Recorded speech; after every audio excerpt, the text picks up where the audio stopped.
On passe au sport avec le ski maintenant. Et chers auditeurs, ce qui est en train de se passer en ce moment est d'une importance redoutable. Ce garçon de 29 ans dont vous entendez parler ces jours-ci, Cyprien Sarrazin, eh bien, il est en train d'entrer dans l'histoire. Bonsoir Cyril de la Morinerie. Bonsoir Pierre Domineau. Après Wengen, on est à Kitzbühel en Autriche. Le Français a enchaîné les victoires.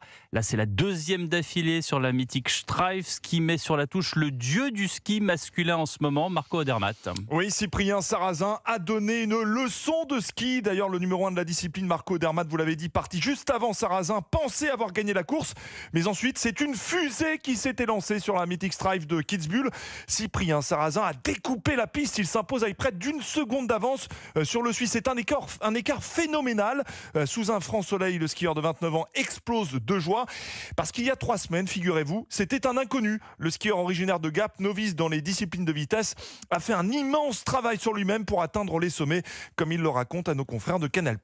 Ce que j'ai changé depuis l'année dernière, c'est un travail mental. Et après les blessures et tous les crashs de l'année dernière. Et maintenant, c'est juste trop bon, quoi. J'ai même plus besoin de réfléchir, de forcer quoi que ce soit. C'est naturel. Je suis enfin moi-même. Je me suis retrouvé moi-même, même en tant qu'homme. Et je skie comme je vis. Et ça, c'est la meilleure des sensations. Cyprien Sarrazin succède à Luc Alphand, dernier Français auteur d'un doublé à Kitzbühel il y a 29 ans. Luc Alphand, présent en Autriche, est fou de joie d'avoir enfin un successeur. Cyprien, en ce moment, il est sur un nuage, quoi. Il y a tout qui réussit, il est en confiance. Et aujourd'hui, il a fait une course, mais tellement belle, aboutie techniquement. Il y a de l'engagement, il y a une grosse prise de risque. Donc, ouais, chapeau. Et vous avez un successeur, Lucho? Et j'en ai un, et lui aussi, il est double vainqueur ici à Kitzbühel. Je suis content. En plus, bon, c'est un bon gars des Hautes-Alpes chez nous. C'est une belle histoire. Luc Alphand en exclusivité sur Europe 1. Cyprien Sarrazin aura son nom inscrit sur l'une des cabines de Kitzbühel, comme le veut la tradition, pour tous les vainqueurs de course en Autriche.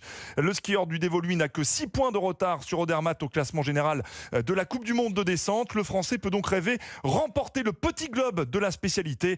Rendez-vous dans 15 jours à Chamonix pour 2 descentes qui s'annoncent palpitantes. Ah, Chamonix. Vous nous en direz tant, Chamonix. Et bien sûr. Merci Cyril de la Morinerie du service des sports d'Europe 1.